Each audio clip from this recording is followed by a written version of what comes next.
बच्चों, आज हम शब्द निर्माण की प्रक्रिया में समास के महत्वपूर्ण योगदान के विषय में पढ़ेंगे। तो आइए सबसे पहले यह जानने का प्रयत्न करते हैं कि समास किसे कहते हैं। जब दो या दो से अधिक स्वतंत्र अर्थ वाले शब्दों को मिलाकर किसी दूसरे स्वतंत्र अर्थ वाले शब्द की रचना करते हैं, तब उसे समास कहते हैं।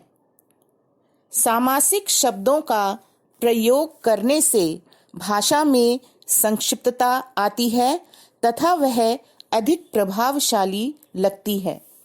जैसे रसोई के लिए घर के लिए रसोई घर शब्द और राजा का महल के लिए राजमहल शब्द अधिक उचित लगता है।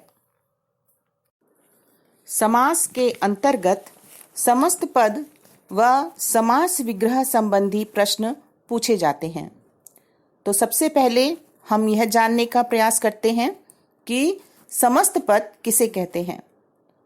सामासिक प्रक्रिया में बने शब्द को हम समस्त पद कहते हैं। समस्त पद में दो पद होते हैं, पूर्व पद और उत्तर पद। समस्त पद के पहले पद को पूर्व पद कहते हैं और दूसरे पद को उत्तर पद कहते हैं। उदाहरण के लिए, तुलसी के द्वारा कृत से निर्मित तुलसी कृत समस्त पद में तुलसी पूर्व पद है और कृत उत्तर पद है। इसी प्रकार राजा का भवन से निर्मित राजभवन में राज पूर्व पद है तथा भवन उत्तर पद है। समस्त पद को अलग अलग करके दिखाना ही समास विग्रह कहलाता है। उदाहरण के लिए, यदि हम शरणागत समस्त पद का विग्रह करना चाहते हैं तो इसके लिए सबसे पहले हमें इस समस्त पद को दो अलग अलग पदों शरण और आगत में विभक्त करना होगा और फिर इन दोनों पदों के बीच में कारक की विभक्ति को लगाकर हमें शरणागत समस्त पद का विग्रह प्राप्त होगा, शरण को आगत। इसी प्रकार करुणापूर्ण समस्त पद को करुणा तथा पूर्ण दो पदों में विभक्त करने के बाद उनके मध्य में कारक की विभक्ति से लगाकर हमें विग्रह प्राप्त होगा, करुणा से पूर्ण। आइए अब हम जानते हैं कि समास के कितने भेद होते हैं। बच्चों, समास के 6 भेद होते हैं। अव्ययी भाव समास, तत्पुरुष समास, द्वंद्व समास, बहुव्रीहि समास, कर्मधारय समास और द्विगु समास। अव्ययी भाव समास: जिस समास का पूर्व पद अर्थात पहला पद अव्यय और प्रधान हो उसे अव्ययी भाव समास कहते हैं। इस समास का समस्त पद भी अव्यय होता है। अव्ययी भाव समास लिंग, वचन, कारक आदि के अनुसार परिवर्तित नहीं होता। उदाहरण के लिए, समस्त पद यथाशक्ति दो पदों से मिलकर बना है, यथा और शक्ति। यहाँ यथा अव्यय है और इस समास का विग्रह होगा शक्ति के अनुसार। इसी प्रकार भर पेट समस्त पद भर और पेट दो पदों से मिलकर बना है, जिसमें पहला पद भर अव्यय है और इसका समास विग्रह होगा पेट भरकर।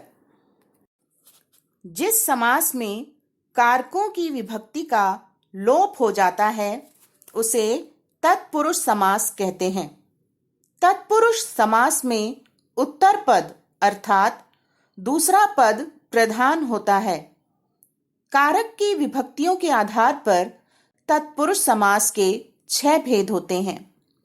कर्म तत्पुरुष, करण तत्पुरुष, संप्रदान तत्पुरुष, अपादान तत्पुरुष, संबंध तत्पुरुष तथा अधिकरण तत्पुरुष। जिस समास में कर्म कारक की विभक्ति को का लोप होता है वह कर्म तत्पुरुष समास कहलाता है। उदाहरण के लिए यश प्राप्त समस्त पद का विग्रह है यश को प्राप्त और परलोक गमन समस्त पद का विग्रह है परलोक को गमन। इन दोनों ही समस्त पदों में कर्म कारक की विभक्ति को का लोप है, इसलिए यहाँ कर्म तत्पुरुष समास है। करण तत्पुरुष वह समास है जिसमें करण कारक की विभक्ति से के द्वारा का लोप होता है। उदाहरण के लिए मन चाहा समस्त पद में का विग्रह है मन से चाहा। यहाँ मन चाहा समस्त पद में करण कारक की विभक्ति से का लोप है। इसी प्रकार ईश्वर प्रदत्त समस्त पद का विग्रह है ईश्वर के द्वारा प्रदत्त। यहाँ ईश्वर प्रदत्त समस्त पद में करण कारक की विभक्ति के द्वारा का लोप है, अतः यहाँ करण तत्पुरुष समास है। जिस समास में संप्रदान कारक की विभक्ति के लिए का लोप हो वह संप्रदान तत्पुरुष कहलाता है। उदाहरण के लिए देश प्रेम समस्त पद का विग्रह है देश के लिए प्रेम और दान पेटी समस्त पद का विग्रह है दान के लिए पेटी। इन दोनों ही समस्त पदों में संप्रदान कारक की विभक्ति के लिए का लोप देखने को मिलता है, अतः यहाँ संप्रदान तत्पुरुष समास है। जिस समास में अपादान कारक की विभक्ति से का लोप हो वह अपादान तत्पुरुष समास कहलाता है। जैसे ऋण मुक्त समस्त पद का विग्रह है ऋण से मुक्त और धनहीन समस्त पद का विग्रह है धन से हीन। इन दोनों ही समस्त पदों में अपादान कारक की विभक्ति से का लोप देखने को मिलता है, अतः यहाँ अपादान तत्पुरुष समास है। जिस समास में संबंध कारक की विभक्तियों का, के, की का लोप हो वह संबंध तत्पुरुष समास कहलाता है। जैसे गंगा जल समस्त पद का विग्रह गंगा का जल, आज्ञानुसार समस्त पद का विग्रह आज्ञा के अनुसार और अमृत धारा समस्त पद का विग्रह अमृत की धारा है। इन तीनों ही समस्त पदों में संबंध कारक की विभक्ति का, के और की का लोप देखने को मिलता है, अतः यहाँ संबंध तत्पुरुष समास है। जिस समास में अधिकरण कारक की विभक्तियों में और पर का लोप हो वह अधिकरण तत्पुरुष समास कहलाता है। जैसे दानवीर समस्त पद का विग्रह है दान में वीर और घुड़सवार समस्त पद का विग्रह है घोड़े पर सवार। इन दोनों ही समस्त पदों में अधिकरण कारक की विभक्तियों में और पर का लोप देखने को मिलता है, अतः यहाँ अधिकरण तत्पुरुष समास है। जिस समास में पूर्व पद और उत्तर पद दोनों ही प्रधान हों वह द्वंद्व समास कहलाता है। इस समास के बीच में और, या, अथवा योजक शब्दों का लोप हो जाता है। उदाहरण के लिए, लाभ हानि समस्त पद का विग्रह है लाभ और हानि, तथा राजा रंक समस्त पद का विग्रह है राजा और रंक। इन दोनों ही समस्त पदों में और समुच्चय बोधक का लोप है, अतः यह द्वंद्व समास है। बच्चों, बहुव्रीहि समास में पूर्व पद और उत्तर पद दोनों ही प्रधान नहीं होते, तथा इन दोनों के योग से जो समस्त पद बनता है वह किसी अन्य पद की ओर संकेत करता है। उदाहरण के लिए, त्रिलोचन समस्त पद का विग्रह है तीन है लोचन जिसके, जो भगवान शिव के लिए प्रयुक्त किया जाता है। इसके अतिरिक्त दशानन समस्त पद का विग्रह है 10 हैं आनन जिसके।